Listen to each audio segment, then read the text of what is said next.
kita buat kemarin. Nah, ini dia. Oke, assalamualaikum warahmatullahi wabarakatuh, sahabat upland, sahabat petani milenial, dan sahabat-sahabat urban farming. Pada pagi ini kita akan mencoba melanjutkan ya dari konten kita yang kemarin terakhir adalah membahas tentang masalah jamur Saccharomyces ya. Nah, sebagian dari teman-teman mengharapkan saya melanjutkan kontennya sampai kita menjadikannya betul-betul sebagai bioaktivator ya bagi pengomposan kita ya. Nah, kemarin kita memulai konten itu terinspirasi dari produk yang legendaris ya, yang namanya ini E4 ya. Nah, jadi kita akan coba memodifikasi ya dari E4 ini. Nah, kemarin kita telah membahas tentang jamur nih Saccharomyces adalah dua di antara mikroorganisme yang dikembangkan di sini. Yang pertama itu adalah Lactobacillus, yang kedua itu adalah Saccharomyces ya. Nah, kita lihat itu Lactobacillus ya, oke. Nah, dua-duanya itu nanti kita akan coba ramu sehingga kita bisa mendapatkan model seperti bioaktivator yang namanya E4 ini. Tapi nanti kita akan sebut saja namanya bukan E4 ya. E4 ini sudah ada brandingnya, kita tidak bisa pakai namanya lah itu lagi ya. Kita sebut saja adalah efektivitas mikroorganisme lokal. Jadi EM4-nya kita ganti dengan lokal. Atau biasanya kita kenal dengan nama MOL. Jadi mikroorganisasi lokal ya. Nah, kenapa mikroorganisasi lokal ini menjadi hal yang sekarang lagi tren ya? Karena mikroorganisme lokal itu dalam banyak hal itu mempunyai beberapa keunggulan ya. Pertama, dia bisa kita buat sendiri, artinya kita bisa ekonomis ya. Kita mendapatkan dari lokasi kita sendiri. Nah, kemudian kita bisa membuat itu sesuai dengan situasi dan kondisi tanaman yang akan kita tanam. Nah, namun lalu banyak pertanyaan ya dari teman-teman itu, apakah mikroorganisme lokal ini tidak akan sama baiknya dengan yang namanya E4 ini? Nah, tentunya tidak sama ya. Saya jelas yang pertama. Jadi E4 ini mempunyai keunggulan. Keunggulan pertama itu dia dibuat betul-betul dengan sangat presisi ya. Karena ini adalah buatan pabrik, buatan lab yang betul-betul semuanya itu terukur ya. Nah, kemudian itu keunggulannya kedua itu adalah dia dikemas dengan tempat yang bagus seperti ini ya. Dia bisa dipakai lama. Karena apa? Karena bakteri dan mikroorganisme yang ada di dalam ini adalah dalam kondisi dorman. Artinya dalam waktu tahunan pun kita masih tetap bisa pakainya ya. Tinggal kita mengaktifkan saja mikroorganisme yang ada dalam ini. Nah, kemudian keunggulan lainnya apa lagi ya? Ya, keunggulan lainnya ya kita tinggal beli. Kita tidak repot-repot lagi membuat yang seperti kemarin itu ya. Ribet sekali urusannya ya. Cari cari limbah ini, limbah itu ya. Nah, namun teman-teman harus ingat ya bahwa walaupun sejumlah kebaikan dan kehebatan yang dimiliki oleh E4 ini ya, tapi E4 ini pun juga mempunyai beberapa kelemahannya. Jadi kelemahan ini dituliskan di sini malah, nanti saya bacakan lagi. Jadi di kegunaan dia akan tuliskan di sini, memperbaiki sifat fisik, kimia dan biologi tanah. Ini adalah pemberdayaan tanah ya, menjaga kestabilan produksi dan terakhir apa diibaratkannya? Kandungan mikroba bisa terjadi perubahan tergantung pada kondisi penyimpanan produk. Nah, artinya apa itu? Artinya ketika kita telah membawa produk ini ke tempat lain, yang tadinya itu adalah mungkin pabriknya itu ada di Bali, kemudian kita bawa ke Jakarta contohnya, atau ke Papua atau kemanapun, produk ini tidak dijaminnya lagi sesuai dengan situasi dan dengan komposisi yang dibuatkannya ini. Nah, kenapa demikian? Karena yang namanya bakteri ini adalah makhluk hidup ya. Dia makhluk hidup. Makhluk hidup ini dia tidak akan mungkin bisa beradaptasi di semua lokasi, di semua tempat ya. Nah, ibaratnya kalau seandainya kita ingin bertani itu adalah kita menjadikan ini adalah sebagai serdadu ya. Mikroorganisme itu sebenarnya adalah kalau dalam perang itu sebagai serdadu dia. Jadi artinya ada serdadu tempat lain, kita ajak berperang di satu tempat, belum tentu serdadu yang tempat lain itu akan bisa memenangkan sebuah peperangan itu dengan baik. Walaupun dia itu telah mempunyai fasilitas dengan keterampilan yang begitu hebat ya. Nah, pernah nggak kita ingat dulu ketika pertempuran yang terjadi di Vietnam, perang Vietnam ya. Kenapa Amerika kalah? Amerika kurangnya di apa lagi serdadu mereka? Amunisi lengkap, mempunyai logistik yang lengkap. Tapi faktanya dia kalahkan di Vietnam. Nah, seperti itu juga yang seperti ini ya. Jadi artinya walaupun ini lengkap, tapi ketika nanti diaplikasikan dari tempat yang jauh, maka belum tentu mikroorganisme yang kita jadikan serdadu itu akan bisa bertarung dan memenangkan peperangan di lahan kita. Itu makanya dalam bagian banyak bahwa kegagalan pertanian organik itu adalah dianggap tidak berhasil atau produksinya rendah, karena salah satunya adalah itu. Nah, jadi makanya mikroorganisme yang terbaik yang kita ajak berperang di lokasi kita adalah kita usahakan di tempat kita sendiri, kita ambil seradunya yang kita latih itu. Makanya mol menjadi unggulan sekarang ini bagi petani-petani organik ya. Selama memungkinkan kita bisa membuatnya, selama kita punya waktu dan selama kita mempunyai pengetahuan, kenapa kita tidak membuat sendiri? Karena apa yang kita buat itu jauh kemungkinannya lebih baik dari apa yang telah kita dapatkan dari luar ya. Termasuk produk-produk yang seperti itu ya. Jadi kalau seandainya kita tidak punya waktu, kemudian kita tidak ingin ribet, ya kita beli. Tapi kalau seandainya kita memungkinkan untuk apa? Untuk kita bisa membuat, ya kenapa tidak kita harus buat sendiri ya. Nah, lalu banyak pertanyaannya lagi adalah, wah kalau produk yang kita buat sendiri kan unsur haranya kecil, kadang-kadang sering gagal ya. Oke. Nah, mungkin ini yang harus saya jelaskan kepada teman-teman ya. Kalau saya berprinsip dalam dunia organik ini, itu tidak ada satu yang gagal ya. Saya belajar dari sahabat saya yang namanya Abah Junaidi Sahid ya. Nah, dia sahabat, dia pernah datang kemari. Dia pernah saya ajak ke rumah saya dan beliau datang kemari, kemudian kami sering ngobrol di sini, di Jakarta ini. Apa yang disampaikan sama saya itu yang membuat saya terinspirasi itu ya menjadi pembelajaran. Pak Nop, apa yang saya buat ini itu adalah hasil dari kegagalan katanya.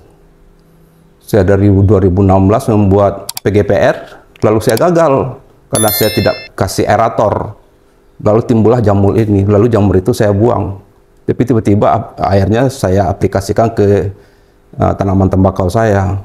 Tiba-tiba tanaman tembakau saya itu bisa subur dari fusariumnya. Wah, saya pikir juga. Nah, dari situ saya mengambil kesimpulan bahwa dalam dunia organik itu tidak ada kata gagal. Yang ada itu adalah keberhasilan yang belum kita pahami. Kembali saya katakan ya, tidak ada kegagalan dalam dunia organik. Yang ada itu adalah kegagalan yang kita selama ini pikirkan itu hanyalah prestasi atau keberhasilan yang belum kita pahami. Dan itu pun yang sebenarnya terjadi dengan Abah Junaidi kan. Ketika dia merasa jamur yang tumbuh, yang jakaba itu tumbuh, dia menganggap bahwa PGPR yang dibuat itu gagal. Tapi 3 tahun kemudian, dia mengaplikasikan itu, dia menjadi yang namanya jakaba. Nah, terus sebagian juga mengatakan, wah jakaba itu kan akal-akalan Pak Junaidi. Juga enggak. Jakaba ini Pak Junaidi sama sekali tidak ada jual segala macam ini dia. Dia hanyalah mengembangkan bibitnya sendiri. Kalau seandainya kita bisa buatkan bibit sendiri, buatkan aja bibitnya sendiri. Dan jakaba ini kalau seandainya kita jadikan mol, maka dia adalah merupakan mol di sini dia. Dia mol termasuk juga jadi pupuk cairan. Ini kehebatan jakaba ini ya. Nah, jadi mol ini adalah mikroorganisme. Jadi kumpulan dari mikroorganisme untuk kita memproses, memproduk untuk kegiatan tertentu. Pertama itu adalah mol ini kita gunakan adalah untuk mol. Jadi antara mol dengan pupuk ya beda ya. Jadi mol ini adalah kumpulan organisme yang kita buat untuk pertama adalah pengomposan. Yang kedua adalah untuk apa? Ya untuk pembenahan tanah. Prinsipnya adalah juga proses pengomposan juga. Jadi mol ini tidak bisa langsung menjadi pupuk. Jadi hasil dari mol inilah yang kompos inilah yang dinamakan adalah pupuk, adalah penyubur tanah itu. Jadi itu adalah beda mol dengan pupuk itu ya. Nah, tapi kehebatan Jakaba ini, Jakaba itu di samping dia punya 3 bakteri itu adalah Pseudomonas, Xanthomonas, Pectinitic pectin. Dia pun juga langsung bisa berfungsi sebagai pupuk. Dan itu faktanya seperti itu, kehebatan dari Jakaba ini adalah itu ya sebenarnya. Nah, beda dengan ini. Kalau ini Bapak siramkan dan teman-teman siramkan nanti ke lahan, ini tidak akan jadi pupuk apa-apa. Ini adalah bakteri sedang tertidur ini ya, yang harus kita aktifkan lagi. Kita harus kasihkan gula lagi di sini, molase, kita kasihkan lagi namanya karbohidrat, baru dia hidup, baru dia akan bisa berperang atau bisa aktif ya. Nah, jadi bedanya di situ ya. Jadi mungkin kita akan tetap lanjutan sekarang ini untuk mengaplikasikan bagaimana kita bisa sampai ya, untuk bisa sampai membuat mol ini dengan sempurna. Kita belajar kita dari sini ya. E4 ini adalah tempat belajar kita.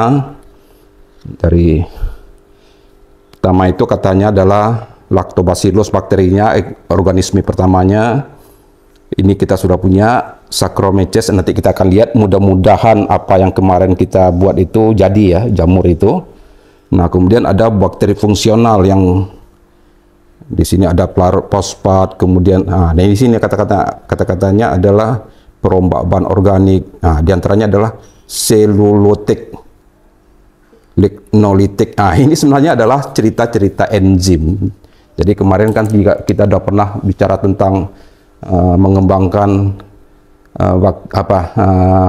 enzim selulosa kan. Nah, sebenarnya intinya adalah ini. Nah, jadi dalam sebuah pengomposan, dalam proses pembuatan mol itu sebenarnya ada ini saja yang perlu kita pikirkan ya, unsur-unsur kita buat mol itu ya, atau mengembangkan bakteri itu. Pertama itu ada bakterinya dulu. Nah, jadi kalau kita membuat namanya mol tadi yang semisal bakteri E4 ini, kan sini ada Lactobacillus, kemudian ada Saccharomyces. Nah, satu dulu. Formula pertama. Yang formula kedua itu ada makanannya. Makanannya itu adalah karbohidrat. Karena ini adalah glukosa ya. Nah, kemudian apalagi? Dia itu selain dari karbohidrat dia butuh untuk energi, maka dia harus butuh karbon. Nah, kemudian dia butuh apa lagi? Dia itu butuh untuk pengembangbiakannya. Jadi ada karbon, karbohidrat, kemudian untuk dia itu pengembangbiakannya. Jadi gini. Jadi untuk mikroorganisme, dia berkembang biak itu beda dengan kita manusia ya. Dia itu adalah makhluk yang namanya aseksual. Artinya dia berkembang biak bukan dari perkawinan ya. Nah, dia itu berkembang biak dari pembelahan diri. Nah, ini. Dia adalah memendah 1, 2, 3, 4 ya. Jadi kalau seandainya kita bicara tentang Al-Quran itu, An-Nisa ayat 1 itulah bicara tentang masalah pengembangbiakan bakteri itu dah. Dari 1. Jadi ada kata apa? Nah, jadi bagaimana? Untuk pengembangbiakan ini dia butuh namanya mineral. Makanya untuk dia bisa mineral itu, makanya kita kasih namanya di sini adalah garam. Kenapa kita garam? Karena proses untuk mempercepat pengembangbiakannya dia butuh garam. Nah, di samping itu pun garam ini atau mineral ini dibutuhkannya untuk namanya osmosis. Osmosis itu adalah sistem dia itu mendapatkan cairan. Jadi artinya mikroorganisme itu juga makhluk hidup seperti kita. Dia butuh oksigen, dia juga butuh minum.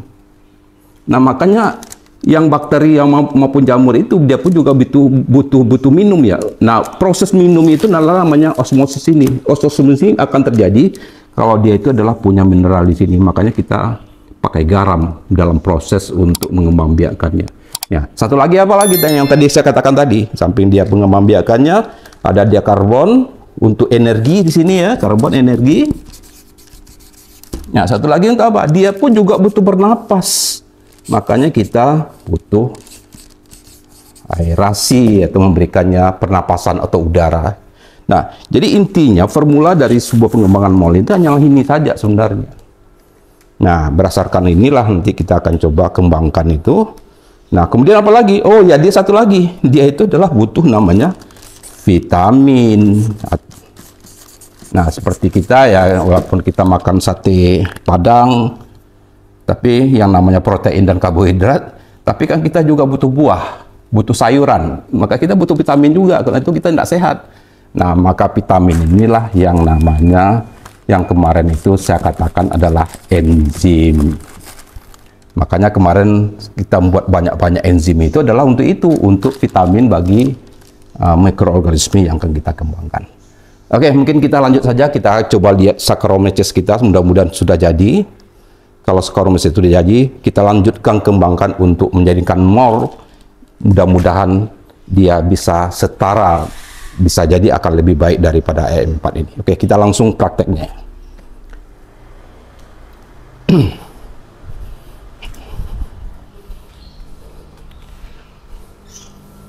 Oke, ini tempat praktek kerja saya sudah ada ini. Nah, ini kita coba review sedikit dulu ya, apa yang telah kita buat kemarin. Ini apa ini? Ini apa ini? Oh, ini apa? Enzim selulase ya. Ini selulase yang kemarin itu kita buat untuk membuat enzim tadi itu, yang kita buat dari jamur ya, jamur tiram ya. Nah, alhamdulillah, ini tanggal berapa yang kita buat ini? Ini kemarin kita buat tanggal 9, 10, 11, 12, 1, 2, 3. 9, 10, 11, 12. Sekarang berapa? 13 ya? Jadi udah 6 hari ya. Kita lihat, alhamdulillah ini udah jadi jamur kayaknya ya. Nah, alhamdulillah ini jamurnya sudah ada keluar ini. Nah, udah hifa-hifanya udah keluar ya. Udah 6 atau 7 hari deh ini. Nah, jadi artinya alhamdulillah ini berhasil ya, kita ajarkan ini jamur-jamurnya kan. Nah, ini menjadi enzim yang bisa kita pakai langsung nanti ketika kita melakukan proses pengomposan. Tapi nanti kita pakai nanti. Kemudian ini apalagi ini? Nah, ini adalah ampas ya. Ketika kita ngomong ampas kemarin, bahwa ampas ini bukan kita membuat enzim ya, tapi adalah kita mengembangkan bakteri Lactobacillus. Nah, ini masih dalam proses, masih panas ya. Ini jadinya ya, masih panas ini. Tapi baunya sudah asam ini ya. Udah mulai bisa proses, mulai sudah terjadi, dan kayaknya insya Allah kita berhasil ini ya. Jadi ini Lactobacillus, nanti ini menjadi bahan kita untuk pengomposan, langsung ada Lactobacillusnya. Nanti Lactobacillus kita nggak usah lagi pakai ini untuk pengomposan cairnya. Nah, ini satu lagi, ini apa ini? Oh, ini kopi, waktu kita praktek pengomposan kopi ya. Nah, kita lihat hasilnya. Ini tanggal berapa kita buat dulu ini? Oh, tanggal 8 bulan Oktober 2000. Nah, jadi sudah 7 atau 8 hari juga ya. Ini hasilnya, alhamdulillah udah selesai, udah jadi ini. Ya, betul-betul kompos. Nah, ini kopinya. Kopinya sudah tidak ada bau apa-apa lagi. Sudah betul-betul bau kompos. Ini sudah bisa kita aplikasikan langsung ya ke tanaman kita ya. Nah, kan? Nah, ini hanya kita pakai satu bakteri saja kemarin itu. Itu adalah Lactobacillus saja kan. Kita campur dengan jerami padi. Nah,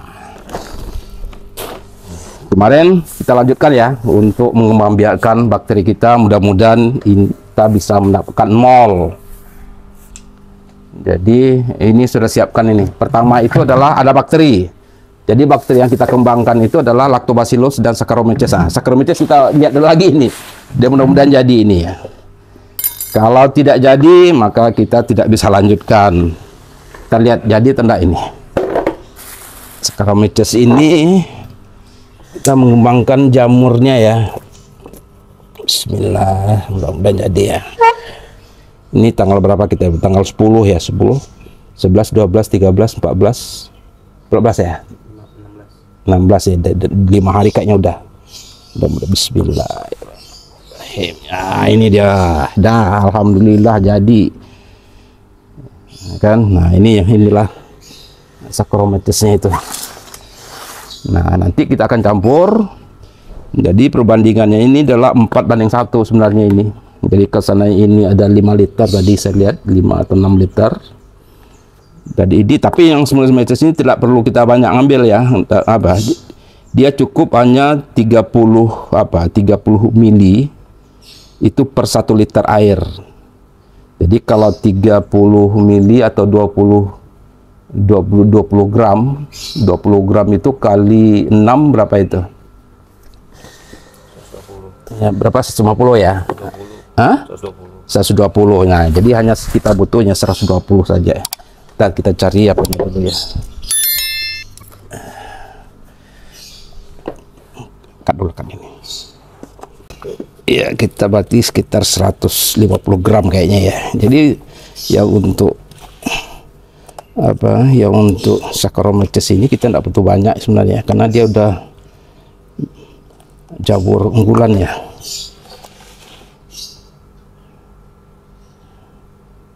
Berapa 200 ini berapa tadi? 100 berapa? 80. Nah, dan apalah. Banyak. Kelebihan pun tidak masalah. Tambah aja sedikit ya kayak gitu. Nah, ini di samping bakteri ya, ini ada bakteri kita tambahkan lagi. Ini ada 6 liter tadi ya, saya hitung. Nah, ini hebatnya ini. Ini dari Lactobacillus kita yang kita kembangkan dari sauerkraut. Nah, udah tumbuh jamur jakaba di sini ya. Ini tanpa saya pancing ini tumbuh sendiri. Nah, ini betul-betul jakaba ya, jamur keberuntungan abadi ya. Ini tanpa saya pancing dia tumbuh sendiri ya. Justru di bakteri Lactobacillus ini ya, di sauerkraut. Artinya jamur jakaba ini bisa beradaptasi ya, bersinergi dengan Lactobacillus ya. Oke, kita masukkan aja. Langsung dengan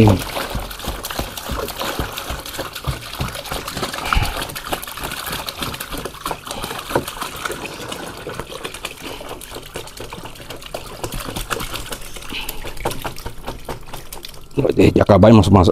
Jakaba kita tinggalkan aja, nanti dia kembang lagi di sini nanti. Nah, ini jakaba kan, jakaba.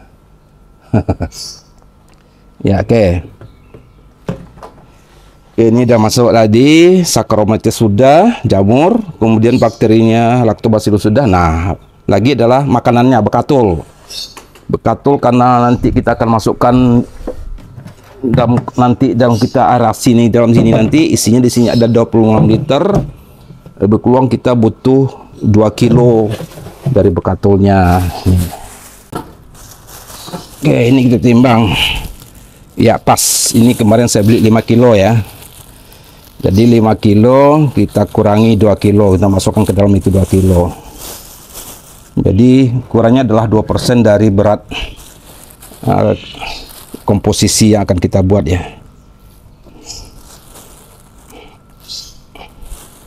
Nah, bekatul ini untuk apa ya? Untuk makanan bakterinya. Kita akan mengembangbiakkan bakterinya itu dalam wadah itu nanti. Jadi mungkin kita lebih sekitar 10 hari lah, 10 sampai 15 hari ya proses ini akan kita lakukan.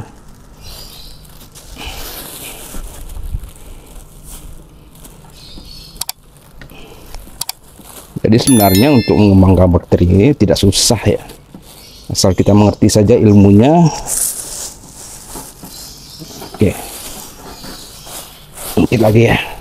2 kilo. Nah, jadi bekatul adalah untuk makanannya, karena itu ada zat gula di situ ya, glukusanya. Nah, kemudian untuk dia bisa memiliki energi, kita kasih zat karbon. Nah, karbonnya kemarin ini udah saya campur ya, jadi kita menggunakan jerami padi ya. Jadi mie padi ini sekitar 2 kilo juga ini, tidak apa-apa. Ini sudah saya campur dengan serbuk gergaji ya.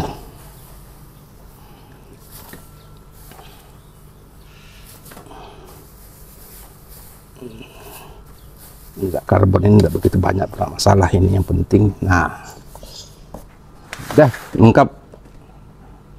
Saccharomyces sudah, lactobacillus sudah, makanannya sudah, karbohidrat, karbonnya sudah masuk. Ya belum masuk. Oh ya, garam. Nah, garamnya adalah untuk osmosis agar dia tuh bisa minum jangan dehidrasi dia dalamnya. Karena dia juga butuh minum dan juga butuh berkembang biak ya. Ini sekitar 5 sendok aja kita masukkan ya. 2 sendok ya. 2 sendok atau 3 sendok. Nah,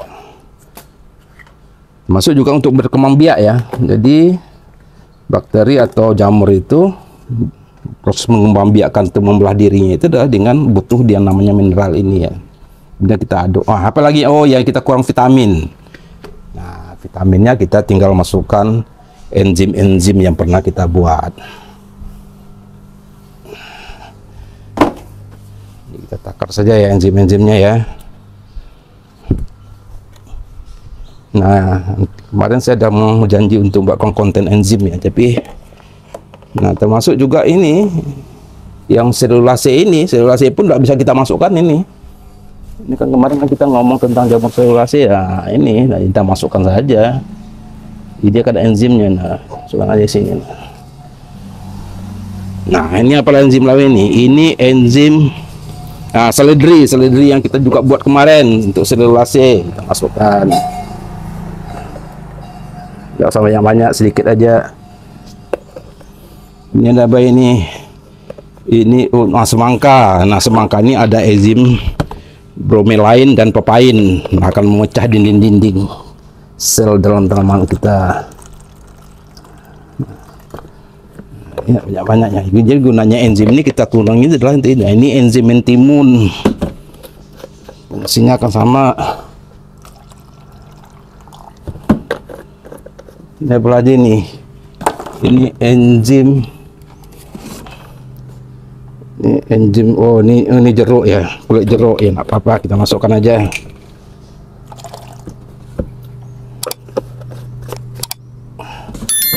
Ini seledri udah, buncis. Nah, ini wortel ya. Wortelnya sudah bagus sekali ya bentuknya ya. Nah, ini enzim ini juga kuat ini. Ini termasuk enzim yang kuat wortel ini.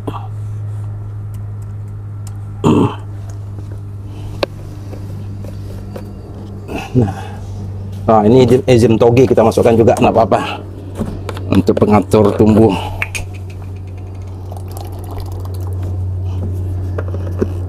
Oke, kayaknya udah cukup lah. Nah, tolong kita aduk. Tadi vitamin sudah masuk, karbohidrat sudah masuk, mineral sudah masuk, bakterinya sudah masuk. Tinggal kita aduk. Yang belum masuk itu adalah kita memberikan oksigen. Nah, makanya kita butuh aerator. Jadi sebenarnya kalau kita tidak ada aerator ya harus kita rajin ngaduk-ngaduknya tiap hari. Ya, tapi kan kita repot ya untuk ngaduknya tiap hari ini.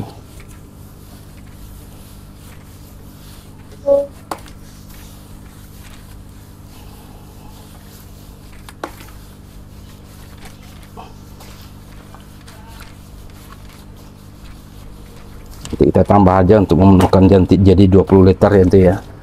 Nanti tambah lactobacillus sama Saccharomyces-nya aja ya.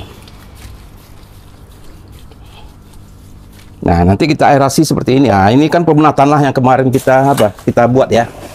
Ini masih teraerasi nih. Nah, sudah baunya sudah enggak bau lagi, enggak nyengat lagi daunnya. Ini. Coba lihat mana. Kayaknya sudah jadi ini.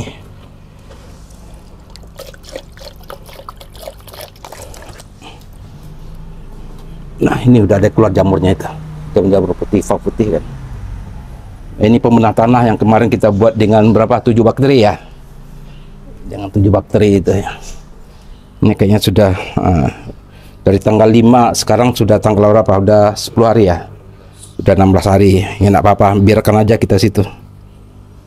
Nah, nanti prosesnya kita juga kasih aerasi ini ya. Ini tinggal kita kasih udara dan kita tunggu sampai 15 hari. Nah, setelah 10 sampai 15 hari, kalau seandainya baunya sudah tidak menyengat lagi, nanti ini kita sudah bisa kita aplikasikan ya untuk bahan pembuat kompos kita. Jadi fungsinya itu adalah udah sama dengan E4 ya. Nah, nanti akan saya masukkan ke dalam jerigen ini ya. Ini jerigen ini isinya 26 liter ya. Saya masukkan nanti seperti ini. Nanti di dalam ini saya kasih kain aerator seperti ini nanti.